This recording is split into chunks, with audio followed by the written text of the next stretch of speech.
Hello friends, CJ here, and I've already talked about the trades that got Carson Wentz eventually to Philadelphia and Jared Goff eventually to Los Angeles. I didn't say St. Louis, take that. But since I've talked about those two, I want to talk about the trade that got Paxton Lynch to Denver. Now we know that because Dallas admitted this, Dallas was feverishly trying to trade back up toward the bottom of the first round in order to draft Paxton Lynch. Jerry Jones, obviously the owner of the Dallas Cowboys, said that he had trouble sleeping because they couldn't make that trade happen. He was so high on Paxton Lynch. Eventually, Dallas picked up in the fourth round Dak Prescott, who a lot of people are high on as well. But regardless, what did Denver give up in order to move up in the first round? They swapped first round picks. No big deal. Nothing wrong with that. They moved up a few spots.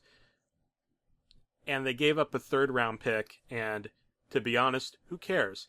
Obviously, great players are taken in the third round every year. And I'm not disputing that.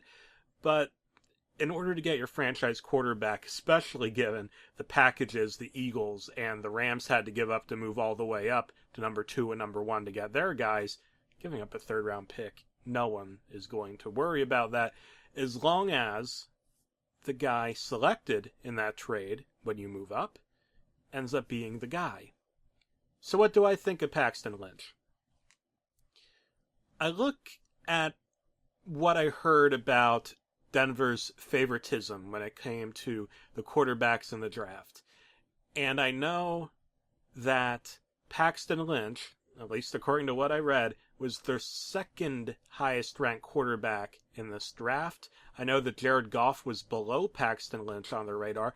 I'm assuming that Carson Wentz was number 1, which as a fan of Carson Wentz, that makes me happy as an Eagles fan. And knowing that John Elway has an eye for talent, that makes me more excited about Carson Wentz.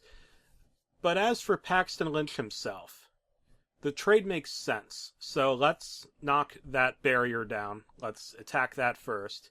He makes sense. He fits Gary Kubiak's offense.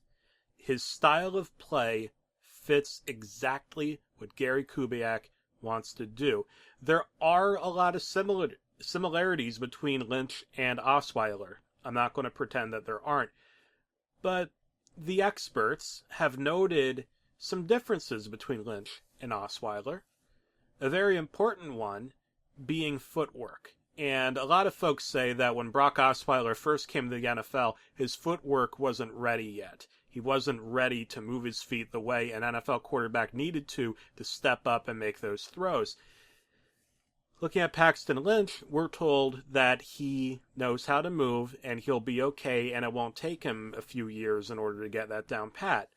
The concern right now is we're hearing that Paxton Lynch isn't, in terms of grasping the reins immediately, that he's third on the Broncos depth chart right now, and that the Broncos are more serious about starting Mark Sanchez, Sanchez, where'd that come from? Mark Sanchez, or the kid that's been on the roster for a little while now. So Paxton Lynch is currently listed as number 3 on the quarterback depth chart. Does that mean that he isn't going to pick up the offense and that he can't come in sometime this year? Of course it doesn't mean that. It just means that the guy might need a little time to pick things up. The idea of Paxton Lynch going out there in week 1, I don't think is the right idea.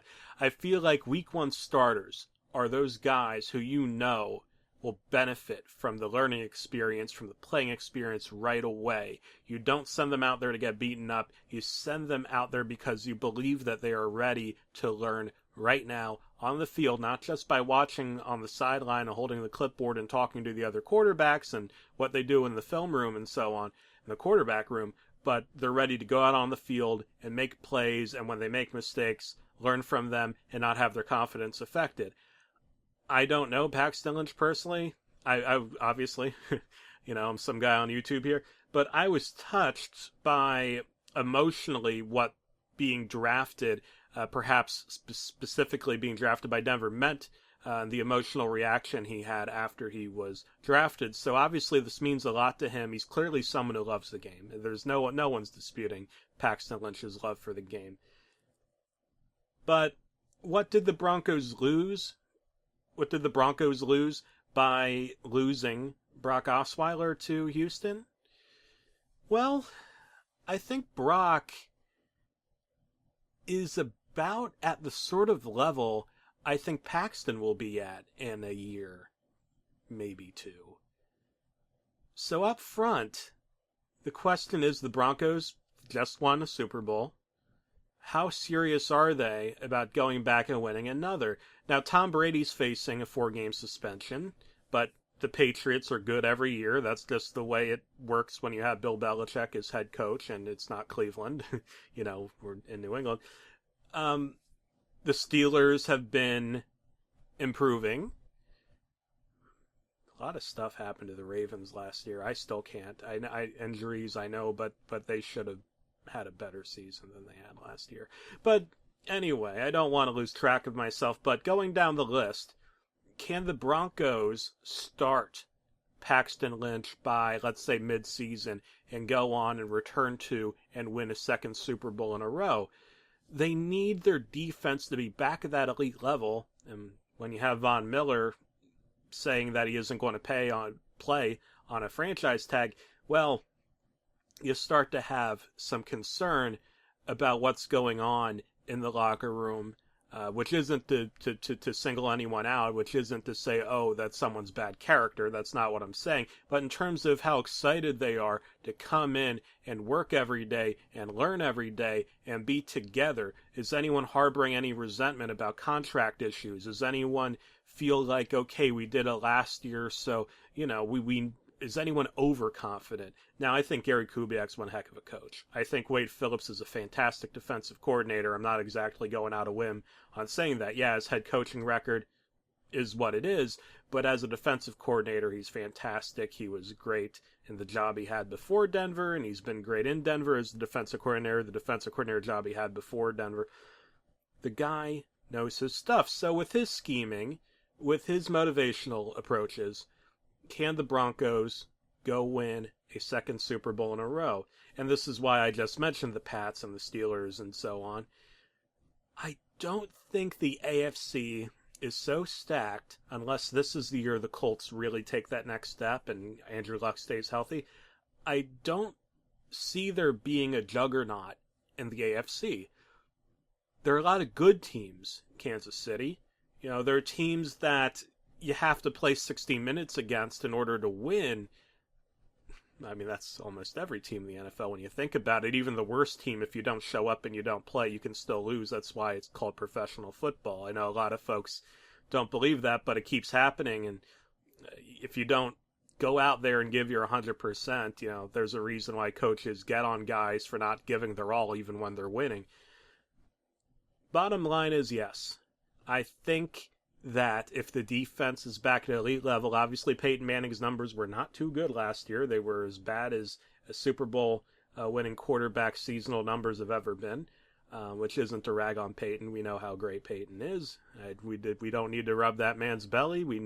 He knows how great he is, and we know how great he is. But if Paxton can convince the guys around him that he is a leader, and, a lot has been said about Connor Cook's leadership issues, but I'll let that play itself out in Oakland, though obviously the Raiders have a starting quarterback right now, and they're not planning on replacing him with Connor Cook, at least not anytime soon. If Paxton Lynch goes out there, and yeah, he'll have some lumps, but if he plays okay football, I definitely think they can make a playoff run. Now, off the top of my head, the Broncos will probably not be my pick to win the Super Bowl. But in terms of long-term future, I think Paxton Lynch could be a good starter. I think that there's going to be pressure on him to be more than a good starter. And at that point, a few years down the road, we'll see if Paxton Lynch can become something better than good.